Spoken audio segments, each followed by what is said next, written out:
from, hey, that group's getting more extreme. But when you have that reference point, it creates a frame of reference so you can now have a checks and balance to where you're realizing like, oh shit, like we're the ones that are moving as well. So I'm going to give you an example. This is something that I was speaking to a few people about. And I was actually clowning with my mom. My mom was one of the people that I was laughing with about this. And it was talking about the wall. Do y'all remember when Donald Trump first started saying that he's going to build that wall? I almost want to go back to I think I deleted some of my posts on Instagram, but a lot of them are still up there. This is from like 2000, I guess it would be 15. And this is when I was real active, real BLM-ish, real, I'm leaving. I left Canada. This is how much that I was on it. I remember I left Canada. I told my coach, we had like just a practice. I didn't miss a game, but we had a practice and meetings or something like that. And I told my coach, like, yo, I got to go hit this Million Man March. I was in Canada and I took a flight to meet my parents and a few friends down to go to the Million Man March. Matter of fact, Maya was down there. I met them down there, the Million Man March, and missed, and left work, like in Canada, left another country and said, yeah, I got to go down here. And my coach and the entire staff, they knew what I was on. They knew what I was on. That's the stuff that I was posting on my page, the stuff that I was talking about, and to the point where they used to have to say, like, hell, Caldwell, like, not in the meetings, like, not in the meetings. That's what I was passionate about. That's what I was going hard for. So when y'all hear me now, understand where I was during that time period, please. So when you look at Donald Trump saying we're going to build this wall, at that time, I remember like posting a meme that was saying like, he trying to build the wall, man, shit, I'm trying to dig under it to get out of here. Because forget this America. I'm trying to get out of here. How silly, how naive, how ignorant, how foolish was I at the time? And this is another reason why you got to give grace to people about where they are. Because I see where I was 8 years ago and I'm like, oh my God, can you imagine? Can y'all imagine the type of argument and debate that I would be having with the version of myself that was sitting here 8 years ago? Like how significant that would be, maybe even 4 years ago to a certain point, but definitely 8 years ago. So that's why we got to give people grace and allow people to develop an understanding in politics or just life on their own timing. We just have to. We just have to. We can get mad at it. We can say it's wrong. We can have all these things to hopefully expedite their cycle in figuring these things out. But at the end of the day, we have to give a certain level of grace. But regarding the wall, I want to show y'all a couple different videos. Hold on. So Queez just wrote, hold on. Oh, you need to do a show debating yourself on your old thoughts. Yo, that's like one of those albums. Who used to do those albums where T.I. versus Tip, those type of things? I should literally do that. Queez, you may be on to something. It would be ugly. I would be looking at myself 8 years ago in disgust. And 8 years ago, that version of myself would be looking at me right now like, look at this Uncle Tom, this fool, this sellout. It just is what it is. That's what I'll be looking at it. Dak versus David X. Yo, that's a fact. Yo, hold on. I don't even know what made you say David X. Y'all remember I used to have X in my Instagram, I think. So, all right, so just real quick. So when I was playing in Canada, everybody had these hoodies and a few of us, we paid to have our things personalized. On my sweatshirt, it said Dak X. Yo, that's what they used to really be calling me out there. And I told myself, I said, if I play another year in Canada, I'm changing my last name to X. Like, that's how bad, I'm not gonna say how bad it was. That's how extreme it was. All right, neither here nor there. Let's take a look at this video. Y'all got me going off on a tangent. But think about the wall and how we looked at it at the time. We were like, yo, Donald Trump is the biggest racist we've ever seen. He wants to build a wall. And before you even think about how you're thinking now a lot of us thinking like, yeah, well, maybe that wasn't such a bad idea. A lot of people kind of changing their mind. But let's look at how the politicians were thinking about it, because they're the ones a lot of times that were using propaganda to kind of finesse us and emotionalize us into getting so angry with these situations. So let's go. Example of something that is not thought through and is primarily put forward for political consumption. The bill before us will certainly do some good. It will authorize some badly needed funding for better fences. So it says Democrats were for a barrier until they weren't. So if you're not looking at the video, if you're in your car or anything, you can't see it. We're going to do a then and now. So you'll be able to tell when you hear it, the then versus now. The bill before us will certainly do some good. It will authorize some badly needed funding for better fences and better security along our borders. So a fence. So you wanted a fence. So is there a difference between a fence and a wall? I don't know. I mean, if you're going to build a fence, then why not make it a little bit more concrete, right? So let's keep going. Badly needed funding for better fences and better security along our borders. The fence is now basically complete. Maybe they'll need a moat. Maybe they want alligators in the moat. Secure our borders with technology, personnel, physical barriers if necessary in some places. We will not build a wall. Instead, we will build an economy where everyone who wants a good job can get one. Hold on, that sounds great, Hillary, but you just said secure our borders with technology, personnel, and maybe they'll need a moat. So that's Barack now, clowning the moat. It's my fault. Maybe they want alligators in the moat. Secure our borders with technology, personnel, physical barriers if necessary in some places. We will not build a wall. Instead, we will build an economy where everyone who wants a good job can get one. I voted for a fence. I voted, unlike most Democrats, and some of you won't like it, I voted for 700-mile fence. And let me tell you something, folks. People are driving across that border with tons, hear me, tons of everything from byproducts from methamphetamine to cocaine to heroin. It's all coming up through corrupt Mexico. And the impulse is.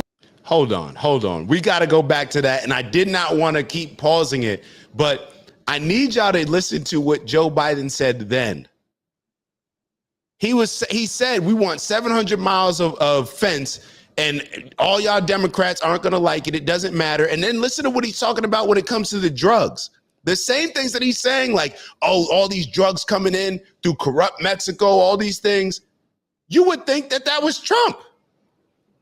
You would think that that was Trump.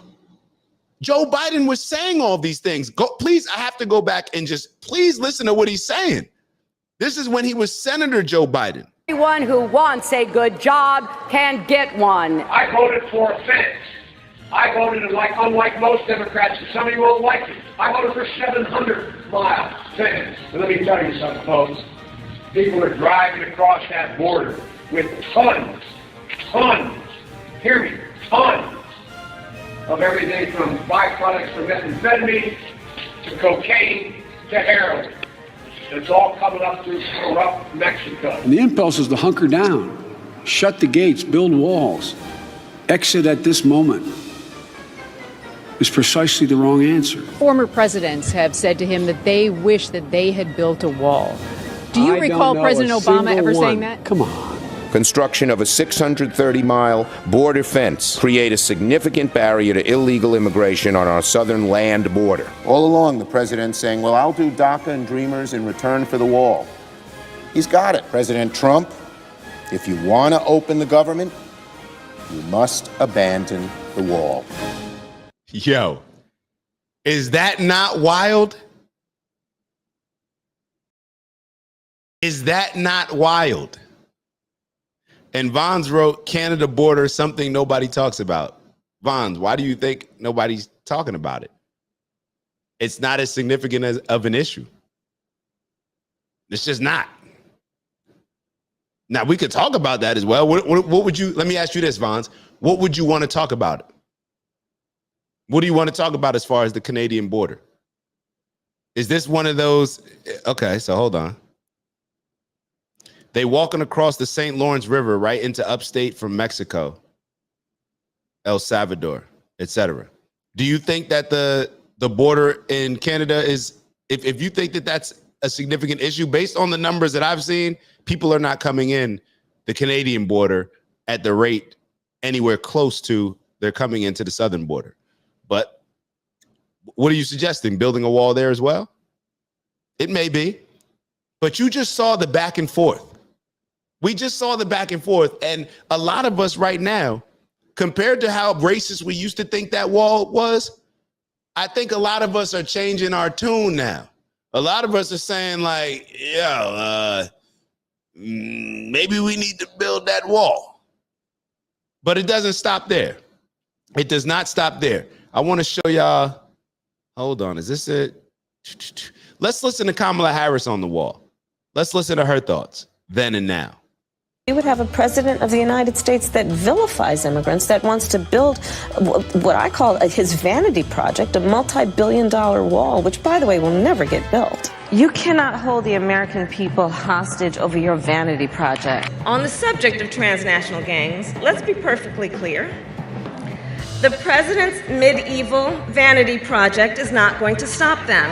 The president at this point is holding the American people hostage over his vanity project. It's absolutely the height of irresponsibility that this administration is holding them and the American public hostage over the president's vanity project. Because I was a prosecutor for many years, including the Attorney General of California. I specialize on transnational criminal organizations. Yeah. That wall ain't gonna stop them. We don't need a multi-billion-dollar wall. That wall ain't gonna stop them.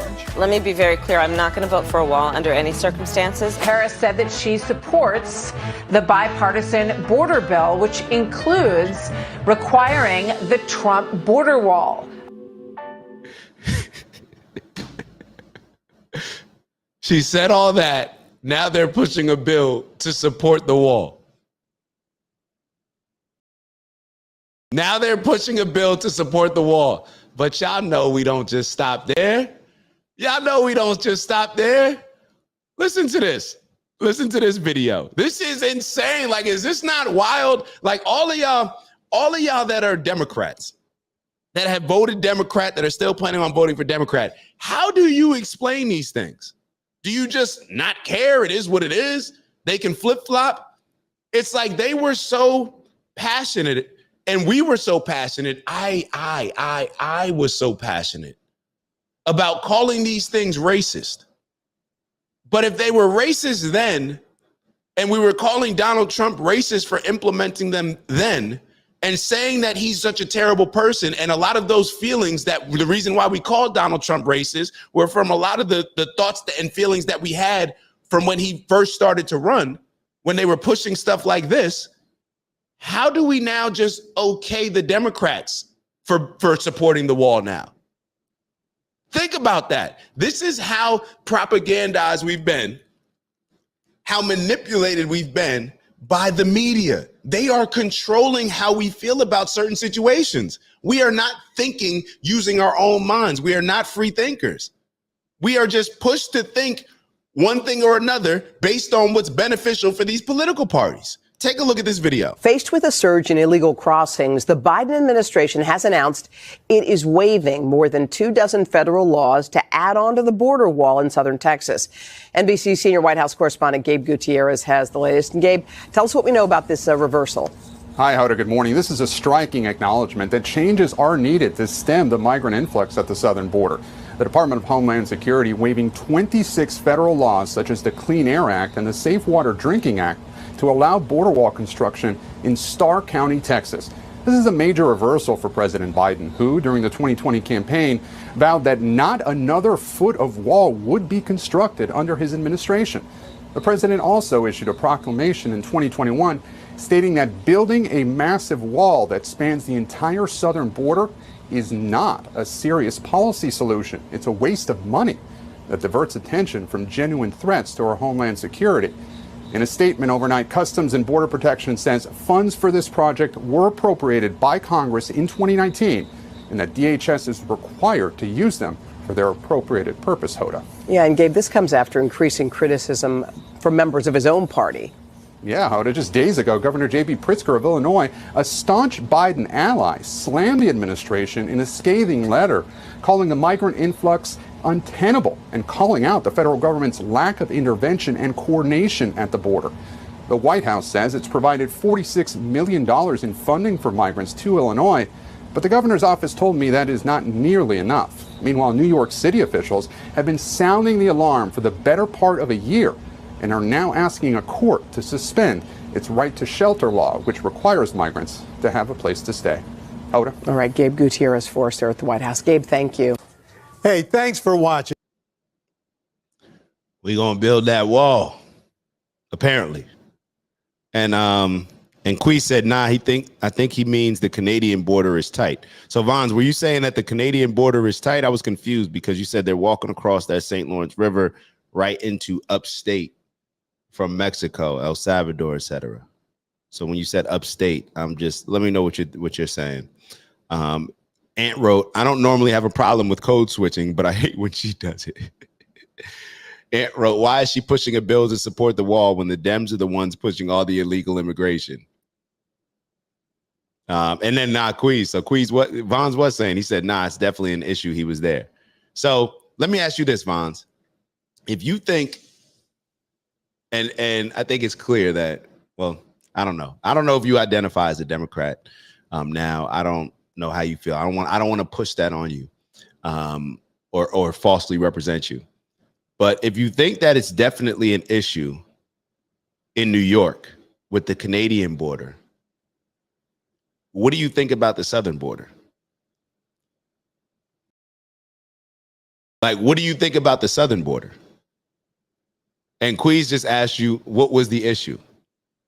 This is like one of those points that I'm making. Like, if we're now looking at the Canadian border's an issue, well, if you think that that's an issue, like on a scale of 1 to 10, if that's a 1 or whatever you rank that, what would it be for the southern border?